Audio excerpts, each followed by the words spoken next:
Empezamos con el segundo bloque.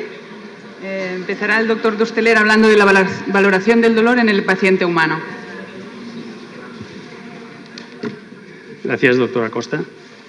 Bueno, les hablaré de la valoración, cómo valoramos el dolor. Lo ha comentado el compañero. Antes, los problemas que tenemos tan importantes y las diferencias que probablemente tenemos entre los seres humanos y los animales a la hora de cuantificar el dolor. Y luego hablaré un poquito de la conversación como arma terapéutica y de los cambios que se están produciendo en medicina en general en cuanto a la manera de visitar a los pacientes, de conversar con ellos, de hacer el diagnóstico y también comentaré algunas cosas de organización, sobre todo de los espacios y de los circuitos de los pacientes en las unidades de dolor. Bien, les hablaré del dolor como una emoción, que es en parte lo que es, no solamente una experiencia sensorial. Las diferencias en la vivencia del dolor entre mamíferos, la cuantificación del dolor como resultado y también esta última parte organizativa de la que les hablo, de la asistencia basada en el valor. Bien, como ha comentado el compañero, esta es la definición de dolor que lanzó en el 94 la Organización Internacional para el Estudio del Dolor, la IASP, que es el organismo científico más importante en cuanto a dolor. Está integrado por médicos, anestesiólogos, neurólogos, neurocirujanos, traumatólogos. Hay una gran representación de psiquiatría, de psicología, que es tan importante, y también, como no, hay veterinarios. Y la palabra está muy estudiada, perdón, la frase está muy estudiada y no le sobra ni una letra, y se puede analizar toda ella. El dolor es una experiencia sensorial y emocional desagradable. Sensorial por un lado y emocional por otro, luego veremos por qué. Desagradable, si no es desagradable no es dolor, es otra cosa. Entraríamos en el terreno del sadomasoquismo, casi. Asociada a una lesión tisular real o potencial. Y lo deseable es el segundo caso, que sea potencial. O sea, cuando un tejido ya se ha lesionado, es el fracaso del sistema nociceptivo. En teoría es tan perfecto que nos protege de la lesión. Incluso tiene una vía eferente motora asociada, la vía del dolor, que sirve para hacer un reflejo automático de retirada, para no lesionarnos, no quemarnos con una llama. Y la última parte es la más compleja de entender o descrita en términos de una lesión. Y aquí esta gente va porque a veces tenemos pacientes que expresan dolor muy claramente, el síndrome doloroso que explican, la exploración física es compatible con aquella lesión, pero no encontramos lesión. No hay lesión, pero el paciente lo explica tan bien que nos lo tenemos que creer y decimos que ese paciente tiene dolor. Es el caso, por ejemplo, probablemente de una neuralgia postherpética, un herpes zóster, no sé si conocen este cuadro, la típica culebrilla que dicen las abuelitas. A veces el paciente te describe esto, pero no hay evidencia de un herpes zóster previo. Lo que probablemente ha pasado es que es un herpes zóster mínimo con un par de lesiones que han pasado desapercibidas. Este sería un caso. Tipos de dolor hay de tres tipos. Nociceptivo, que puede ser nociceptivo superficial, en la piel, nociceptivo profundo o visceral. El dolor neuropático, del que hemos hablado ya, que puede ser clasificado como periférico o central, por lesión del sistema nervioso periférico o del sistema nervioso central. Y el dolor nociplástico, este es un cuño de reciente aparición, del 2017, y es aquel dolor en el cual no hay lesión o sustrato morfológico hallado. Y esto a veces lo vemos en humanos bastante frecuentemente. Un ejemplo sería la fibromialgia, una enfermedad con dolor generalizado, sobre todo muscular, pero que no tiene ningún tipo de sustrato. No podemos hallar nada. Hacemos escáneres, resonancias magnéticas, analíticas, todo es normal, pero el paciente tiene dolor. Bien, les voy, como veo bastante gente joven, yo creo que va a ir bien, hacer un breve repaso de la neurobiología del dolor que nos servirá para entender el tema de la parte afectiva, la parte emocional del dolor en humanos. Tenemos el nociceptor, que es el receptor del dolor, la vía ascendente del dolor, los centros superiores que procesan la información y las vías descendentes que modulan este dolor. Hay inhibitorias y facilitadoras, o facilitatorias, no sé cómo se dice. Bien, el nociceptor es el receptor del dolor. Así como otros sentidos, como el tacto, tiene terminales nerviosos especializados, con corpúsculos, de Meissner o de Pacini en humanos, no sé, supongo que en animales es lo mismo. El dolor no tiene un terminal especializado, simplemente es el terminal libre de fibras nerviosas finas, habitualmente de conducción lenta porque tienen poca mielina o la mayoría de ellas no tienen mielina. Las A delta, débilmente mielinizadas, y las C, que no tienen mielina. Y estos nociceptores sensan diferentes estímulos de la naturaleza. Son sensores de alto umbral, es decir, que el estímulo tiene que ser poderoso, tiene que ser enérgico, a diferencia de, por ejemplo, el tacto fino. El tacto fino es vehiculizado por fibras A beta, fibra grande, mielinizada, que transmite a una velocidad muy alta, de hasta 100 metros por segundo a veces. Cuando nos tocamos un pelo lo notamos enseguida. Con muy poca energía activamos esa neurona. En cambio, las del dolor necesitan energía importante. Y los estímulos que sensa son estímulo térmico, calor-frío, quemada. El frío también duele, y si no, pongan una mano en un cubo de agua con hielo e intenten aguantar más de 10 segundos.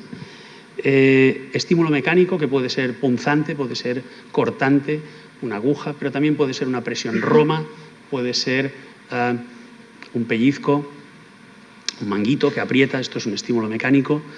Y luego el estímulo químico, sal en una herida o ácido en una llaga en la boca o la picadura de un insecto, es un claro ejemplo de dolor químico. Bien, y tenemos fibras nociceptivas en casi todo el organismo, sobre todo en la piel, porque es el órgano de relación, el órgano que está en contacto con el medio, y tenemos sensación de dolor en todas partes del cuerpo, no en todas, al menos en humanos.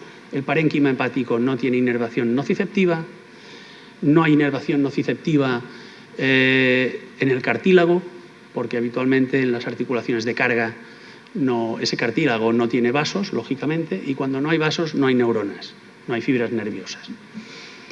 No tiene tampoco inervación nociceptiva al cerebro. Tiene sentido, ¿no? Si algo nos entra en el cráneo, ya el que te duela o no te duela probablemente no tiene demasiada importancia, ¿eh? Y todo tiene un significado en medicina, en biología, en veterinaria. Las cosas están ahí por algo, siempre. Bien, aquí vemos las fibras nerviosas de la piel que llegan hasta la epidermis, casi hasta el estrato córneo, ¿eh? Porque tienen que llegar allá a la máxima superficie. Y si las teñimos con inmunofluorescencia, para diferentes receptores o sustancias, los podemos objetivar. Si hacemos un modelo de dolor clásico, el dolor incisional, podemos desgranar e ir viendo todo lo que es la vía del dolor. Debajo de la piel, esto que ven que parece un pincho es un pelo, pero es cosa del dibujo.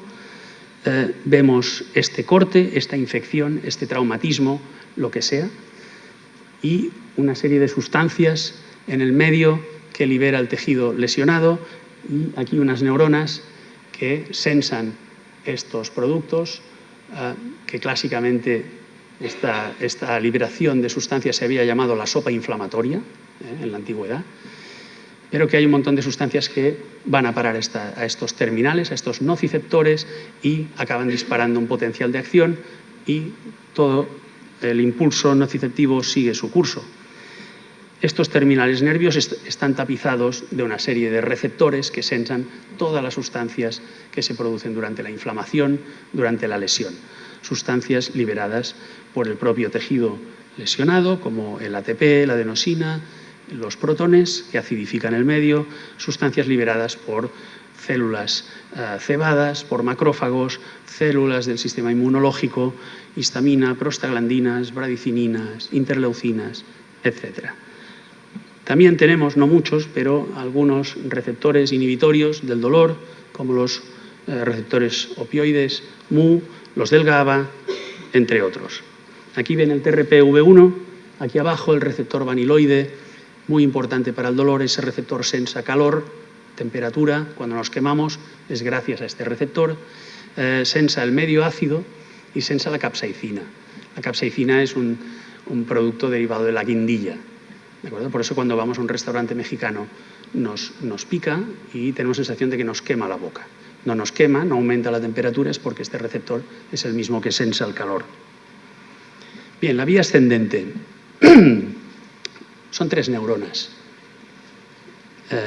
La más periférica, que da una rama a la periferia, recoge la sensación de dolor en la piel, en el órgano, en el hueso.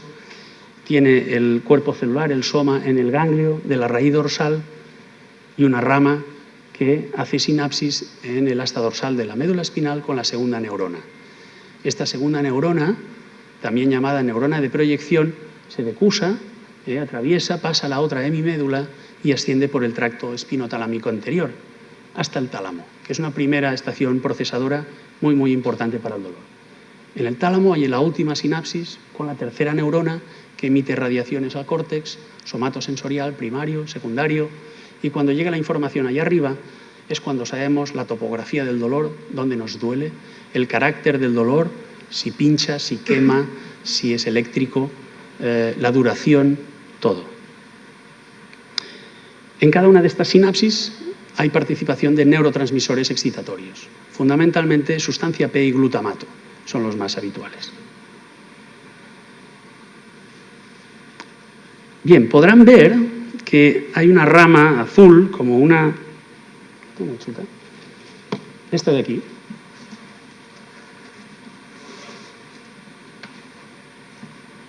Que sale de la vía ascendente principal y conecta con otras zonas del cerebro. Estas zonas del cerebro son las zonas del sistema límbico, las estructuras del sistema límbico.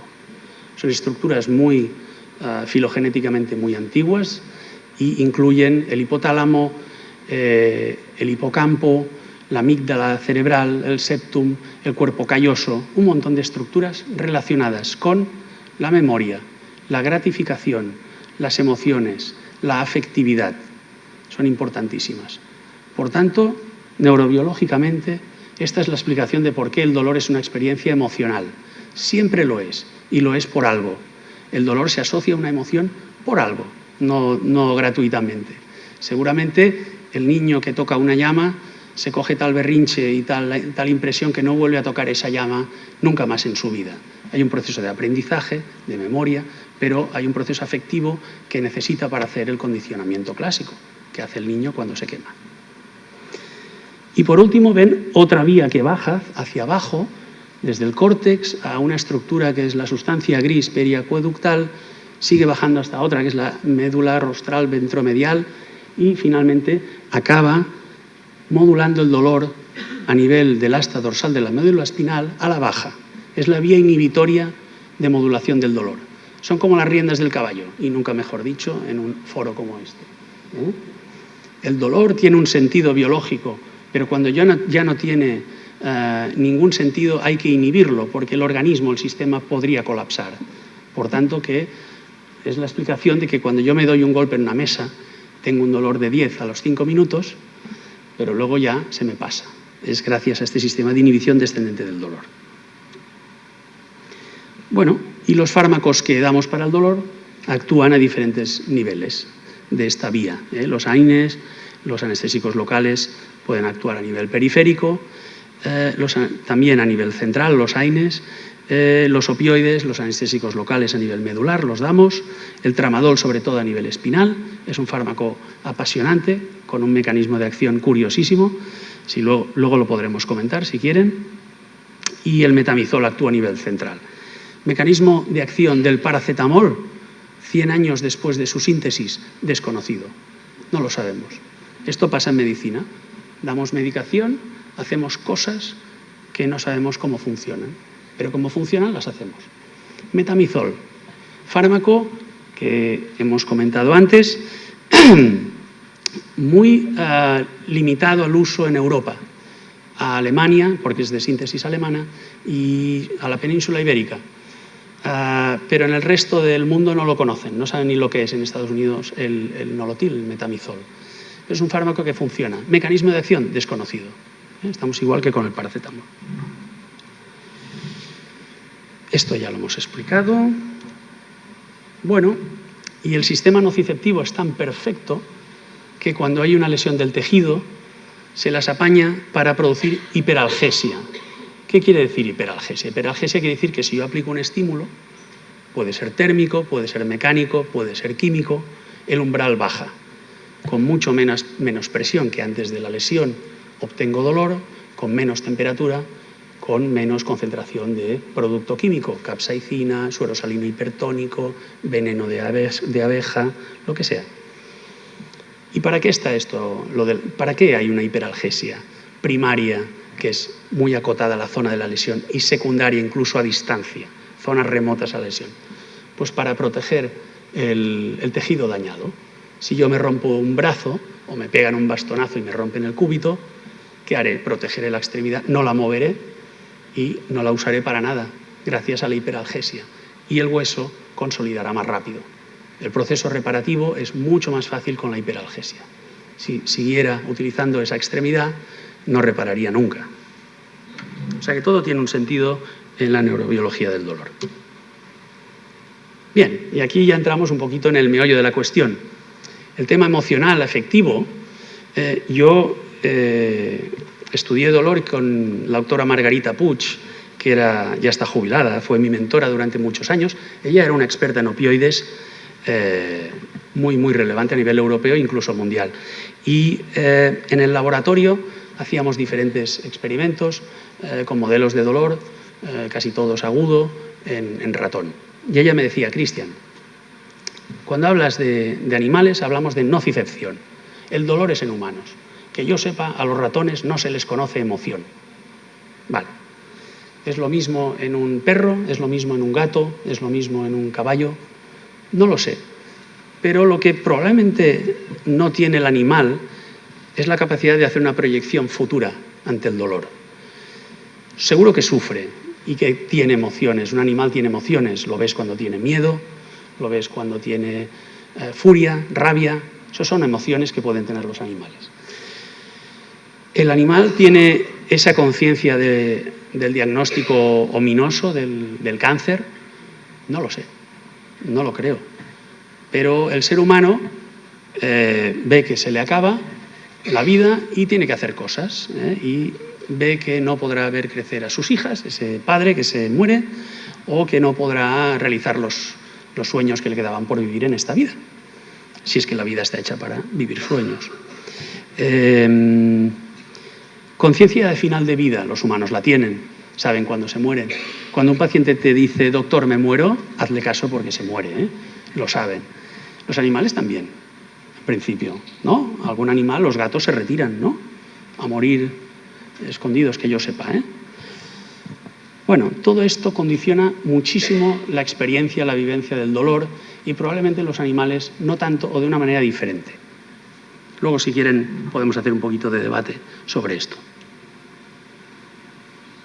Vale, ¿cómo medimos el dolor en los seres humanos? Estamos hablando de una experiencia que en parte es una emoción. No sabemos en qué parte, si es un 20%, un 50%, un 80%. No lo sabemos. Pero las emociones no se pueden medir. Si no, intentad medir la rabia, intentad medir o cuantificar la envidia o el enamoramiento. Eso no se puede medir. A veces es todo o nada. Lo hacemos con una escala visual analógica. Este es el gold standard. Lo mejor.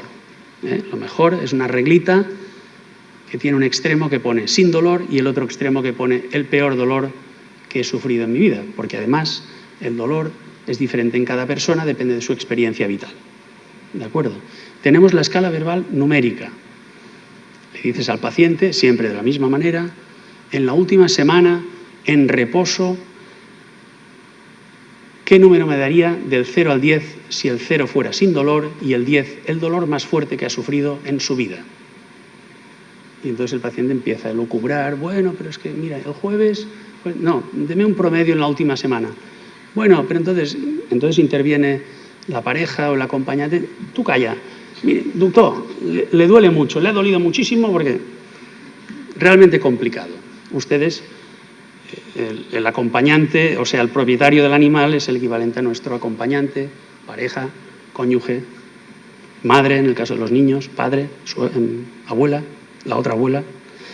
Tenemos escalas categóricas, tipo Likert, en que clasificamos el dolor como dolor leve, moderado, severo, muy intenso, diferentes. Y en poblaciones especiales, que son las que el compañero ha comentado antes, que son las que se parecen más a su población, que es la pediatría, es el paciente con demencia avanzada, es el paciente discapacitado, utilizamos otro tipo de escalas. Esta es la escala visual analógica. Tenemos que llevar una reglita, explicarle al paciente, darle al paciente la reglita. El paciente tiene una pieza móvil sobre esta regla y nos indica cuánto le duele y por detrás nosotros tenemos un número que registramos. Esto es dificilísimo, dificilísimo. Una persona de 80 años, a veces es imposible cuantificar el dolor. No puede, la persona no lo entiende. Las escalas de Wong y Baker eran ginecóloga y comadrona, o ginecóloga y enfermera de planta de neonatología, y creo que en los años 70 empezaron a pedir a los niños que hicieran dibujos con una cara suya, con el dolor que tenían en ese momento. Y de esa experiencia ellos sacaron esta cosa tan simple como unas caras, que tú buscas en el niño la cara equivalente y puedes aventurar, estimar un poquito de aquella manera el grado de dolor que tiene. Esta es la escala para dolor en pacientes con demencia avanzada, pacientes con imposibilidad de hablar con ellos, mutismo, no te pueden decir nada, y lo que se valora es el tipo de respiración, la vocalización, la expresión facial, el lenguaje corporal, si está relajado, si está tenso, si está rígido, puños cerrados, la consolabilidad, si consuelas al paciente y el paciente se calma o es imposible de tranquilizar. Se parece bastante esto a las escalas que tienen ustedes para el dolor en animales. Bien, si somos un poco más elaborados, en vez de las escalas unidimensionales, que solo dimensionan dolor, tenemos las escalas multidimensionales que cuantifican otros componentes asociados al dolor. Por ejemplo, la función física. Por ejemplo, la calidad del sueño. Por ejemplo, la ansiedad y la depresión. La capacidad de hacer las actividades cotidianas. Todo esto lo miden otros cuestionarios más largos, más farragosos para los pacientes a veces, pero que son los que nos sirven, yo creo, de manera más fidedigna, aunque en la práctica se reservan sobre todo para el contexto de la investigación. Tenemos cuestionarios de calidad de vida, EQ5D es uno de los más famosos, el SF36, muy conocido, pero son 36 ítems, muy largo de responder. Cuestionarios específicos para dolor neuropático, el DN4. Si tienes una puntuación final de más de 4, puedes aventurar que el paciente tiene un dolor de tipo neuropático. Cuestionarios específicos para ansiedad y depresión. Y acostumbramos a medir el dolor en reposo y el dolor en movimiento.